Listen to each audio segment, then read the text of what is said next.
Welcome back. గుజరాత్లో air India విమానం కుప్పకూలి దాదాపు 274 మంది మరణించిన ఘటన నేపథ్యంలో విమానాల్లో సాంకేతిక సమస్యలపై పైలట్లు అప్రమత్తంగా వ్యవహరిస్తున్నారు.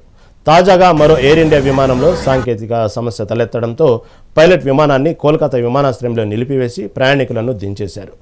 శాన్ ఫ్రాన్సిస్కో నుంచి ముంబై బయలుదేరిన ఎయిర్ ఇండియా విమానం నిన్న అర్ధరాత్రి దాటిన తర్వాత కోల్కతా విమానాశ్రయానికి చేరుకుంది. ఈ క్రమంలో విమానంలోని ఇంజన్లో సాంకేతిక సమస్య తలెత్తడంతో సిబ్బంది వెంటనే గుర్తించి అప్రమత్తమయ్యారు. భద్రతా కారణాల దృష్ట్యా కోల్కతాలోని విమానాన్ని నిలిపివేసి ప్రయాణికులను దించేశారు.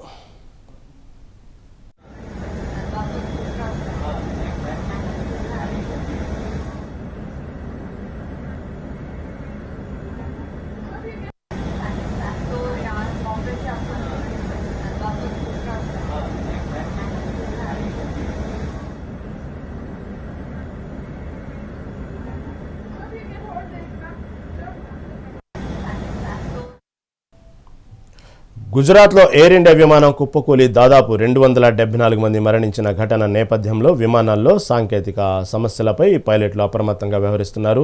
తాజాగా మరో ఎయిర్ ఇండియా విమానంలో సాంకేతిక సమస్య తలెత్తడంతో పైలట్ విమానాన్ని కోల్కతా విమానాశ్రయంలో నిలిపివేసి ప్రయాణికులను దించేశారు.